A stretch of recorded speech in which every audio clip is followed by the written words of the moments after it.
if you're currently applying for ed leadership jobs. So we're actually going to put this video in the Ascend Masterclass, but I thought I would go ahead and film it live for you.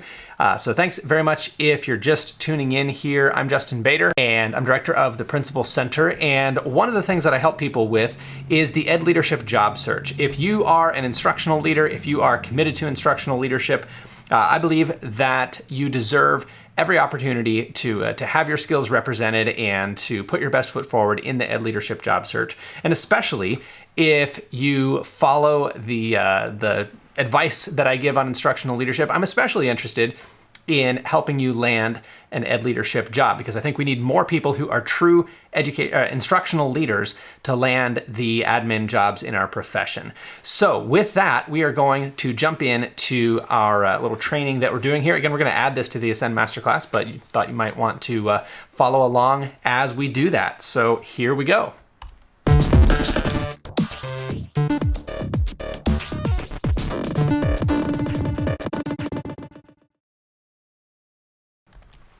Candidate profile versus professional objective. Which one should you put on your resume?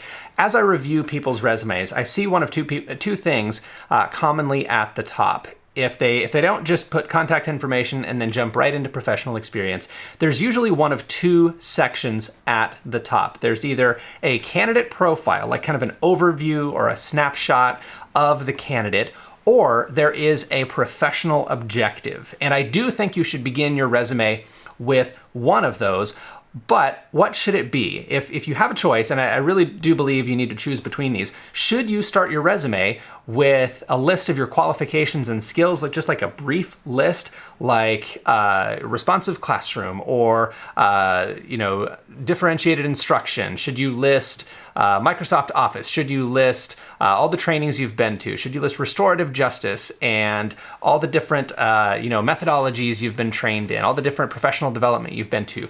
What I see a lot of people doing in that candidate profile section, they really want to concisely get across all of their qualifications. They want to get all of their skills in one little box, and they want to communicate, I am highly qualified. They want the reader to see just how qualified they are and how many boxes they tick on the the reviewer's kind of rubric for what they're looking for. So it is very tempting to begin with a statement something like this. You might have a bit of a candidate profile that says, I just made this one up. This one is not especially good, but you might say something like, inspirational leader committed to excellence and integrity, skilled in all aspects of organizational leadership, professional development, literacy coaching, scheduling, and of course, for good measure, Microsoft Office. Now, sometimes these lists get extremely long. Like I've seen these lists with 25 or 30 different things, just comma after comma after comma, or bullet points, maybe 3 columns of bullet points listing specific trainings and methodologies and approaches that the candidate has been trained in.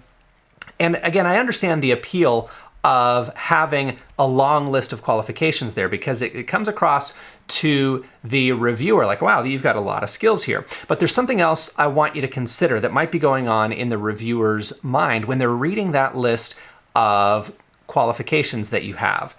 It's entirely possible that the reviewer, the screener, the person who's reading your resume will look at that list and say, I'm not sure I buy it.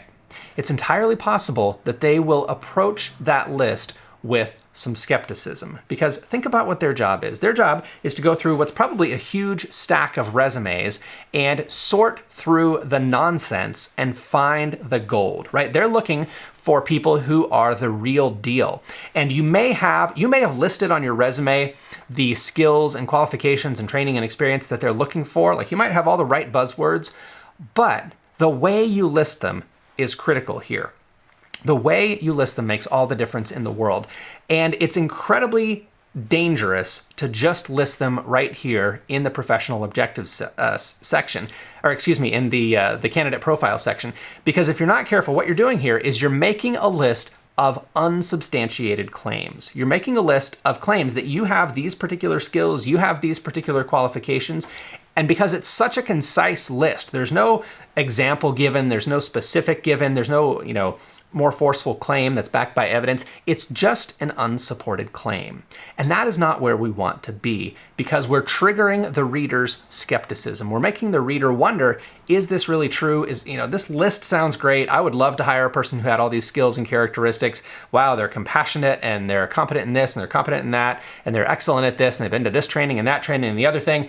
You sound perfect, but when people sound a little bit too perfect, our skepticism meter goes off, right? So I want to suggest that instead of including a list of skills and qualifications, just bullet points or just a single sentence like this in a candidate profile, I want to suggest that you instead include a professional objective at the top of your resume. Something like this, and again, this one isn't especially great, but something that indicates the match between you and the position that you're applying for, like experienced K-5 leader, seeking a principalship at the elementary level, with a passion for serving low-income populations and drawing on my Title I experience. And I probably could have wordsmithed that better.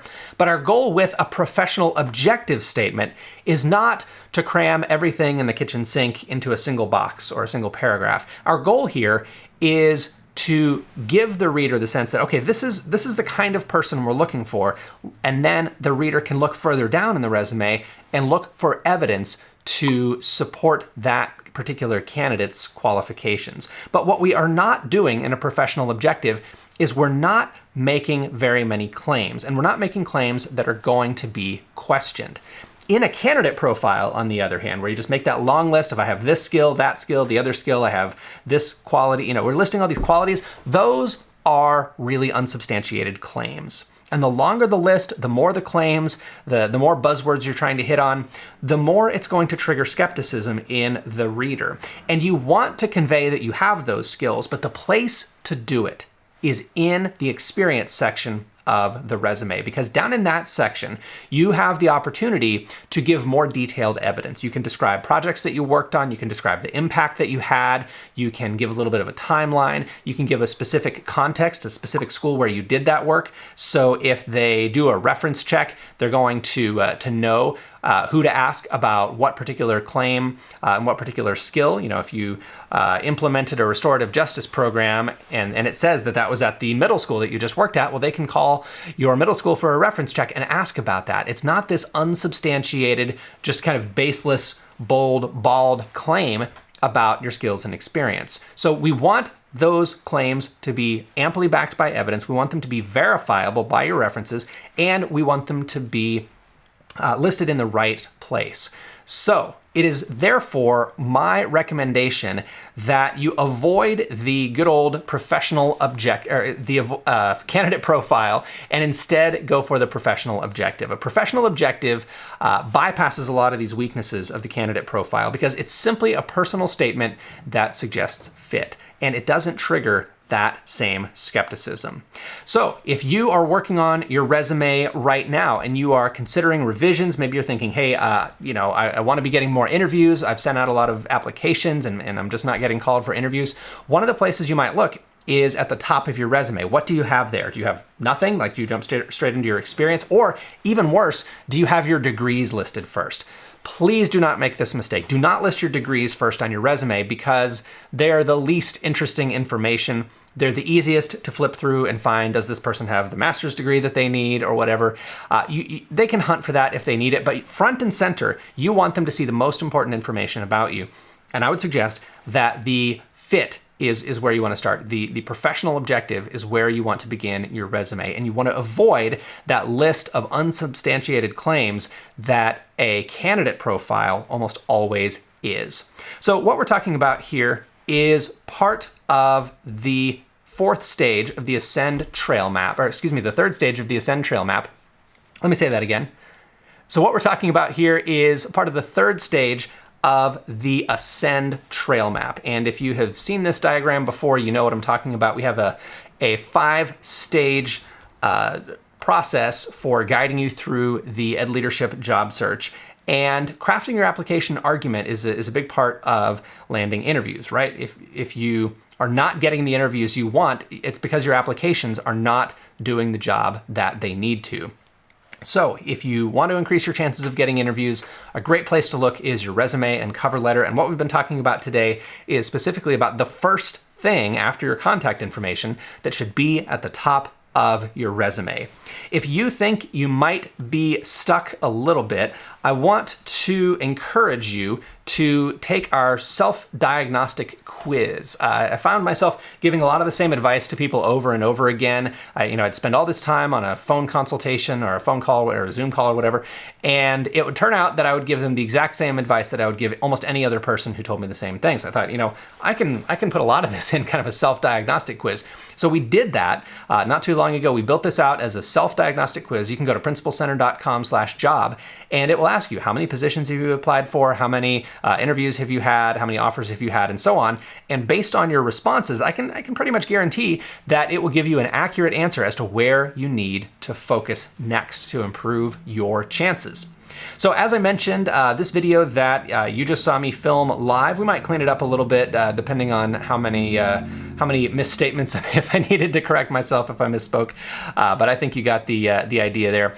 If you would like the full Ascend Masterclass, we have a special deal going on now. Let me pull this back up here on the screen. We have a promotion going on right now called the retirement sale. My parents are retiring. I'm not retiring, but my parents are retiring. And in their honor, my mom is a retired Head Start teacher. So in my parents' honor, we're doing a $500 discount on the High Performance Instructional Leadership Certification Program. If you get my emails, you've no doubt heard about that, and that's going on for about the next week through May 15th. In fact, the deadline is 1 week from when I'm filming this. Friday, May 15th is the deadline. But we actually have an interim deadline for something that will be of especially big interest if you are seeking a new ed leadership role in the next year, and that is the Ascend Masterclass. So both of these programs are big flagship programs that give you the kind of the full meal deal. The Instructional Leadership Certification is all about changing teacher practice, and the Ascend Masterclass is all about landing your next ed leadership role. These are both $1,500 programs, but for the next, 48 hours till Sunday night, this Sunday, the 10th, we are including the Ascend Masterclass with the High Performance Instructional Leadership Certification. So you have 48 hours to check that out. If you are not on our email list, you probably have not heard about that because I haven't put anything on the website, but you are here watching this, so you get to find out about that. If you have questions, go ahead and email me. My email is justin@principalcenter.com. If you're not on my mailing list, I'd be happy to explain that offer there. But you can sign up at principalcenter.com/certification. So you're actually registering and paying for the High Performance Instructional Leadership Certification Program, because that's what we're offering now. That's our flagship program on changing teacher practice through evidence-based feedback conversations. But you also get the Ascend Masterclass, which is our job search program, completely free. So it's 100% off of that program, but it's also $500 off of the first program. So brings it to $995.